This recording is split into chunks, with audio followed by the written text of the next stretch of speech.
What's my favorite EDC survivor tool? It's the Victorinox Huntsman Swiss Army knife with the mods that I made to it. Stick around to find out what those are.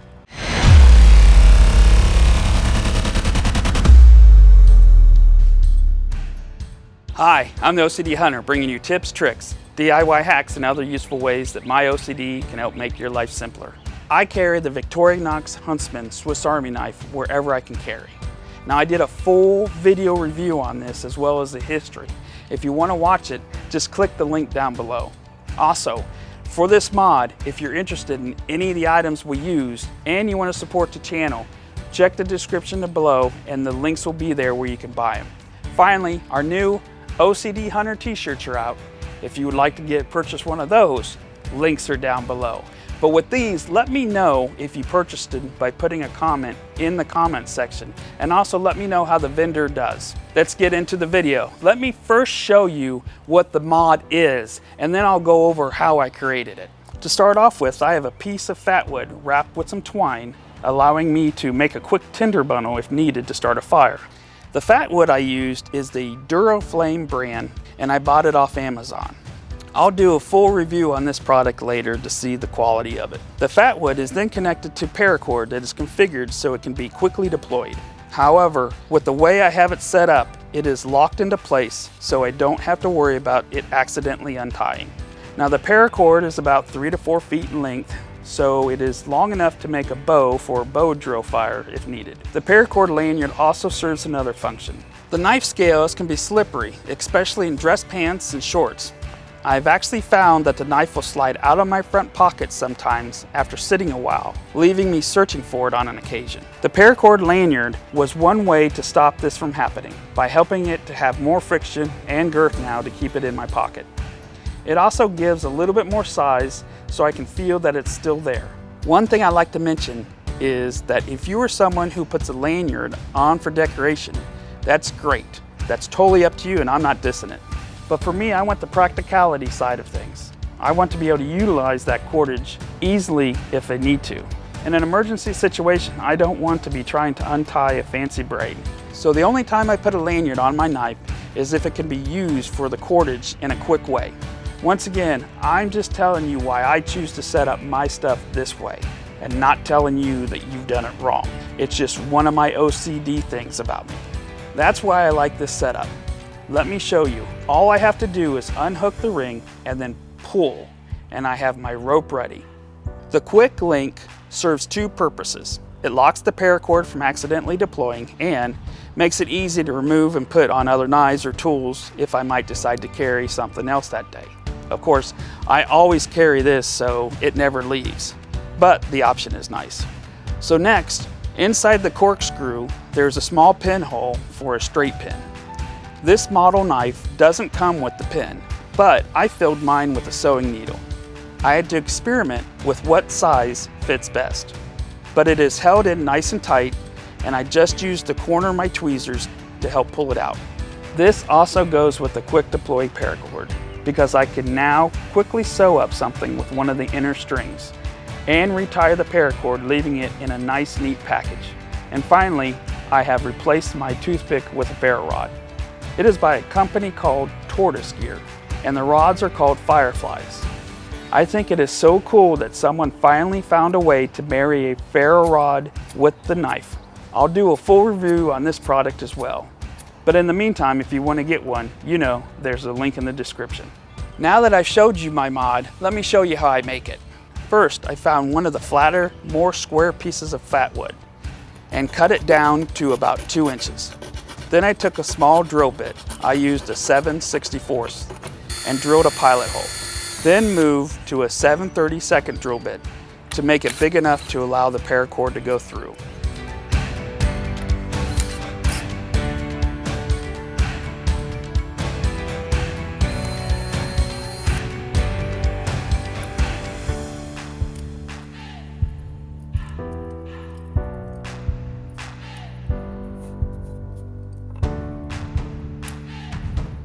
Next, I tied the paracord quick release knot. I found this knot here on YouTube by the channel Board Paracord.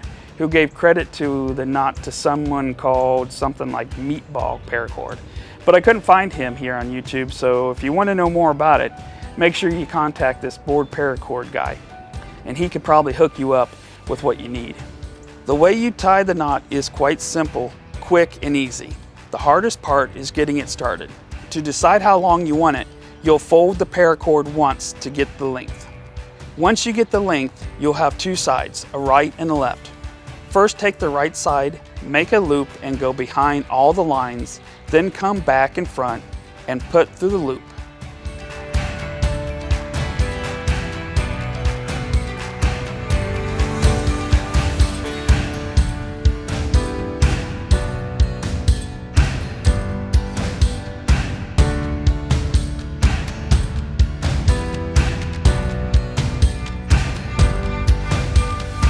Now do it with the left side.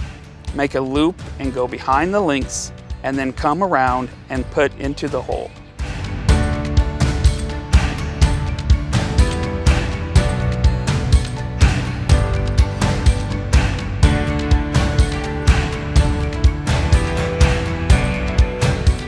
Now go back to the right, and instead of making the loop to go behind, we will make the loop to go in the front. Then bring the line around behind all the strands and into the loop.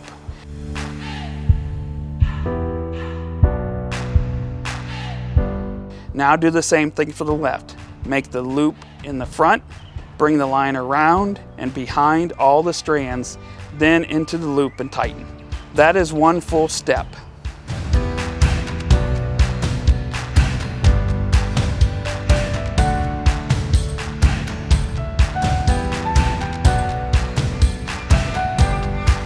Start back with the right side, going behind again, and so on and so on.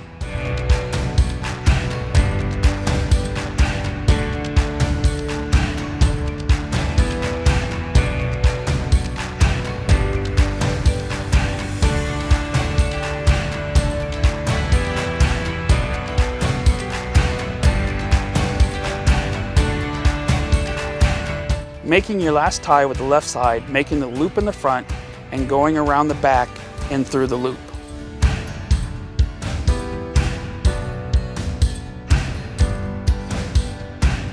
When you get done tying, you want to make sure that there are two little loops at the end long enough to get the metal quick link onto it. This link is the lock. With it on, you cannot pull the paracord free. To finish out the paracord, cut the knots and sear the ends with a lighter.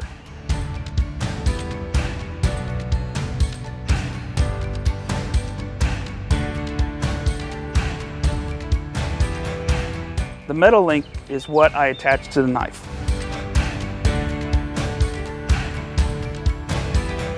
Finally, let's look at how I loop the twine around the fat wood. Once again, YouTube came to my rescue to help teach me different things, and I like to give credit where others have helped me out. I think he pronounces it Rogrich, showed this knot on his channel. First, start by laying the line on the fat wood where you want to start. Then make your first wrap against itself. Then continue to wrap as tightly as you can, making it down the fat wood. When you get about halfway down, take another piece of twine and make a loop, laying it on the already wrapped twine.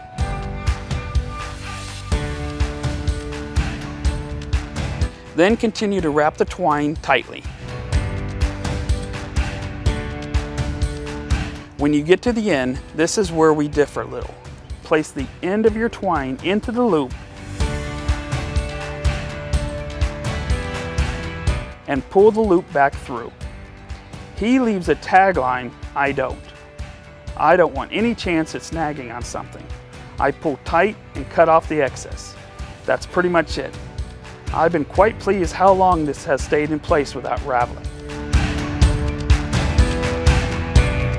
Well, there's my mod. I'm the OCD Hunter, and I hope that my continual painstaking practice of changing, fixing, and improving on ideas will help you out in your endeavors. Remember to like and subscribe. Click the bell next to the subscribe button to get notified of new videos. Comments are always welcome.